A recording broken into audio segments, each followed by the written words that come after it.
ગઈકાલે મકરપુરા વિસ્તારમાં જશોદા કોલોનીમાં આવેલા શ્રીજીનગર મકાન નંબર 24માં એક અકસ્માત મોતની બનાવ નોંધાયેલો છે, જેમાં મરણ જનારે દુપટ્ટા વડે ગળે ફાંસો ખાઈને આત્મહત્યા કરેલ છે. મરણ જનારનું જે નામ છે વિકાસ કુમાર દિનેશ પ્રસાદ, જે મૂળ ઉત્તર પ્રદેશના ગોરખપુર જિલ્લાનો છે. મરણ જનાર જે છે એ મકરપુરા જીઆઈડીસીમાં ક્રિશ્ચન એન્જિનિયરિંગમાં કામ કરે છે. મરણ જનાર આ ઘરમાં એના મિત્ર સાથે છેલ્લા 6 મહિનાથી રહેતો હતો.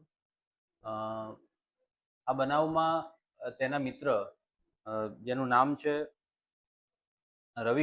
રવિશંકર કુમાર રાજકુમાર પ્રસાદ, ઉંમર વર્ષ 26, જે નવાદા બિહારનો છે, એણે આ મરણ જનારના એક દિવસ પહેલા મકરપુરા રેલવે લાઈન આગળ આત્મહત્યા કરેલી. તો આ બંને મિત્રોના એક દિવસના સમયગાળાના અંતરમાં આત્મહત્યા કરવાના બનાવને લઈને બંને બનાવ એકબીજા સાથે જોડાયેલા છે કે કેમ એ બાબતની તપાસ હાલ પોલીસ કરી રહી છે. FSL ઘટના સ્થળે બોલાવેલું છે. મરણ જનારનું પોસ્ટમોર્ટમ થયેલું છે અને વધુ તપાસ હાલ ચાલુ છે.